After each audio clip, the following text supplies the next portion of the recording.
Welcome, I'm John Reichenauer, and on behalf of Eternal Anchor, I want to thank you for spending a portion of your day with us. Today is a big day in the life of Eternal Anchor. It is our 9th anniversary. That's right, 9 years.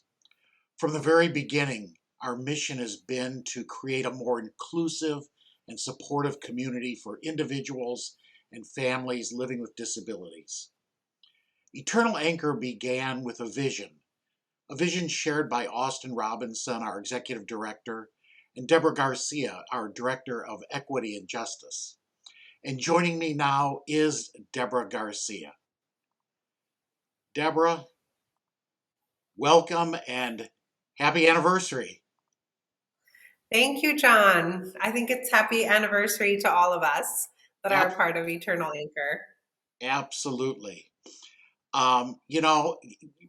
Thinking back, it all began with a relatively simple and benign conversation. What if? And that turned into one little boy who's not so little anymore, teenager in high school. And so much has happened over the past 9 years. Can you take a moment and reflect on the journey of Eternal Anchor over that time and highlight some of the big moments, the key achievements for you? Absolutely. I would love to. I actually just been talking about this with Austin. He came over this morning, and as a lot of people know, Eternal Anchor started to provide a home for one child, Jesus, who now Austin is adopting.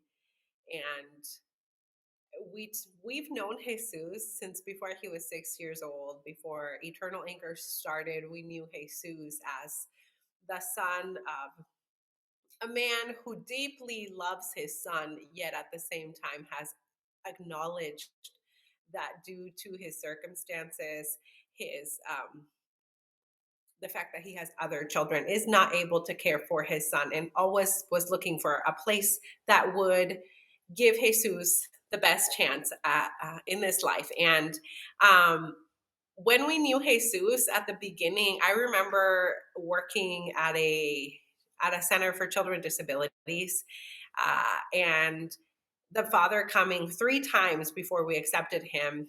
One of those times, a representative of human rights came with him, pleading to the organization to take him in because there was no place for him. And I think Austin and I were in our mid-20s. And we started asking different organizations, orphanages, if there was a spot for him, because we wanted what was best for him. And when we started to see that nobody was willing to take him due to the severity of the grand mal seizures that he presents, and the constant medication and neurology visits and how expensive that is, we thought of the story of the Good Samaritan.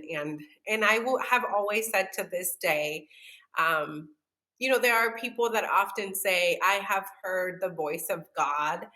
I cannot say I've ever heard the voice of God, but I do think that it was so special and miraculous, the fact that both Austin and I, in the same week, when everybody around us is telling us, don't think that you can take him, you're too young, you don't have the money, you don't have the profession. um, the story that came to both of our minds was the story of the Good Samaritan, and that we could choose, that we had that choice, that Jesus was that person in the road, and we could stop and do something, or we could keep going. And we both, when we talked about it, I remember feeling like this was confirmation that we should do it. We should do it. And what's the worst that could happen? That we fail. And if we failed, well, we tried, you know? So that was 9 years ago. And in that time, we didn't even have $500 between the both of us. We had an old car that I don't know how it made it to San Diego and back. We were living on $25 a week. And within the first month that we started Eternal Anchor to provide a loving home for him, we had 2 kids. And within the first 3 months, we had what was started as a daycare that is now our education program. And by that same summer, I think we already had 12 children. That very first summer we started Eternal Anchor, we had 12 children coming to our academic program.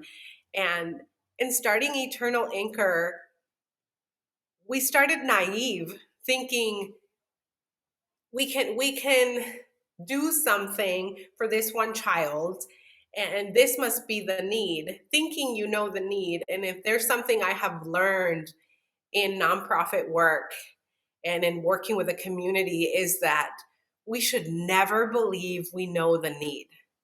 The need is whatever the community around us needs at that time. And at that time, we thought they needed a home. And we soon found out, just as importantly as some children needed a home, a lot of parents needed a place to send their children. It's not, is the home more important than the school? It's the same importance. It's just different aspects of our community. And that's Right. been the basis of how Eternal Anchor has grown. It started because Jesus needed a home. He needed a place that was loving, providing loving care. And then when we met with the community and we saw there are families that don't want to leave their children locked up. That is not what they want, but they haven't found people willing to babysit. So they need to eat, they need to go to work. And if nobody will take care of their children, they have to do whatever is necessary for them to survive. So the need was an academic program where we're not just bringing in your child and giving them daycare, because you need daycare, but they deserve an education. And if the schools didn't have the place for them at that time, then we needed to be that place. And going into so many homes in the beginning, because we would knock on doors and ask families, do you know anybody that has a disability in this area? Can you take me to them? Can we meet them? Can we talk to the families, see if they're interested in any of the programs that we offer? How can we best support them?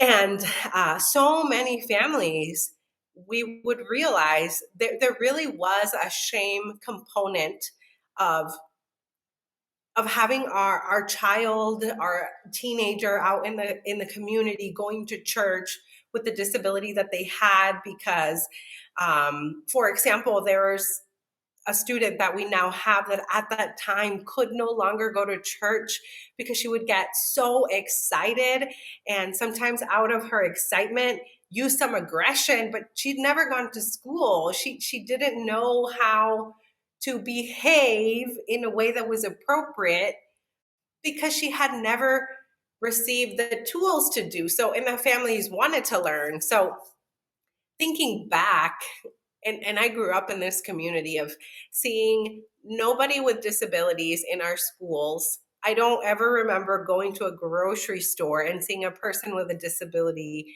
getting their groceries or going to the Globos, like our local market. You wouldn't see families with children with disabilities, and people in the community just assume, well, there are none here. And quickly we saw that that was not the case.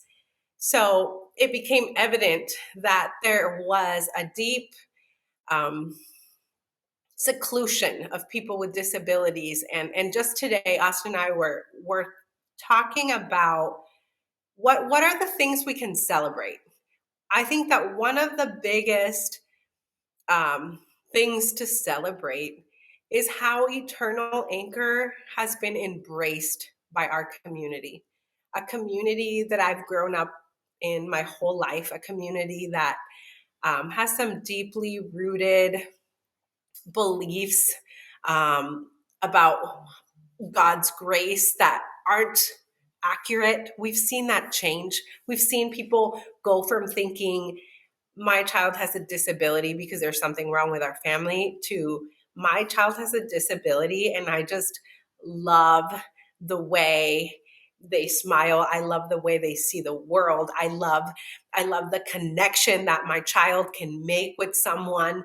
And we've gone from a community that would hide our children with disabilities to become a community that just last year invited us to be a part of their parade. Now that Jesus he's going to be 17 in like a couple of days, and I can't believe he's going to be 17. But Jesus, he's outgrowing the program that we had, and um, has been accepted into a local private school that has never worked with teens with disabilities. And yet, when asked, would you be willing to partner and allow him to come in as the first student to maybe have a partnership in the future of sending our teenagers because they they deserve to have socialization with their peers and there just haven't been opportunities, they jumped at the chance. And just last week they asked me to give a small conference to their students to differentiate between charity work and solidarity. And so this was for the whole high school. And what was really special is that after that, they paired each grade, because in Mexico we go by grade and high school is 3 grades. They paired one nonprofit per grade at their school to do a solidarity project. So they're partnering with Eternal Anchor, with the local senior center, and with the local women's shelter. And when the 3 of us met afterwards, uh, one of the other members said something that stuck with me. And he said, in all of these years of doing nonprofit work, I've never been invited into a local church to teach about solidarity, to teach about volunteer work and the impact it has, not just on the people that we serve, but the way that our lives change when we focus on plugging into our community. We don't just enrich our community, it enriches our lives.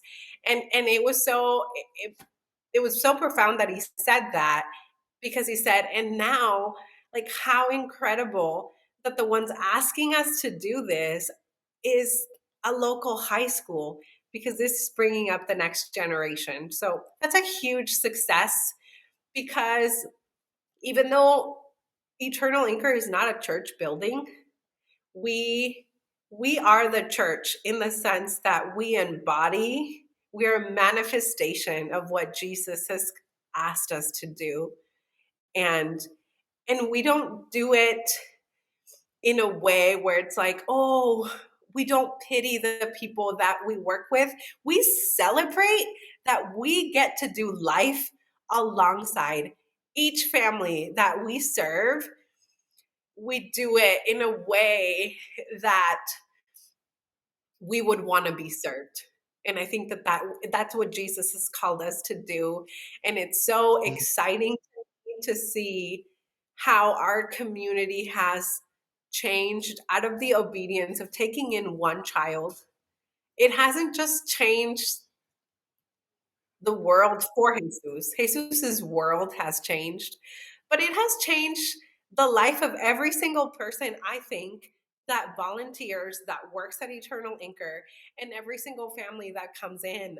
Thinking for it for myself, I've been thinking like, what has Eternal Anchor done for me in the last years? And I always get weepy, but it's given me family. If it wasn't for Eternal Anchor, I wouldn't have found my family. And like, that's powerful. It has given me so much. That's why I always say there is nothing greater than committing to serving our community, because at the same time we become served. It enriches us as we enrich the community. So thank you, because Eternal Anchor, every single thing we've done in the past 9 years, we've had over 16 children in our home. We have had more than 50 students in our program, and it's not always the same 50. They rotate in our academic programs. We serve over 500 community members with disabilities through our mobility and therapy services. We have a friendship club. Honestly, every single service that Eternal Anchor does is made possible thanks to our committed staff, the donors that have walked in solidarity with us, the community that's allowed us to use their facilities, and volunteers from Canada, the US, and currently a lot of Mexican community involvement. And the success in these past 9 years, it's not just ours, it's all of our success. So thank you for walking in solidarity with us for these past 9 years. I don't know what the future holds for us, but I genuinely believe that if we continue to listen to our community, to what their needs are, and if we continue to be focused on empowering our community, we're walking in the right direction. So thank you for being a part of what Eternal Anchor has done in these 9 years. Yeah, one of the things that you often mention, Austin, we all talk about it, is that Eternal Anchor has a global network of support. It's not just the United States, it's not just Mexico, it's not just Canada, but individuals all over the world. And that's very powerful. In fact, uh, with the recent addition of Posada Ancla Eterna, a place for Yeah. visitors to the valley, for people partnering with Eternal Anchor on a mission trip, a place that they can call home. Um, we're able to bring even more people into the valley and show them not only this is what Eternal Anchor is about, but this is what the San Quintin Valley is about. This is what your brothers and sisters in Mexico are about. Um, Mhm. and that's a great thing.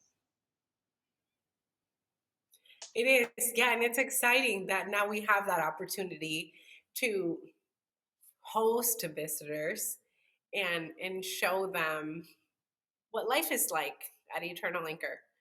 Yeah. So you get you all get a chance to catch your breath the end of this week.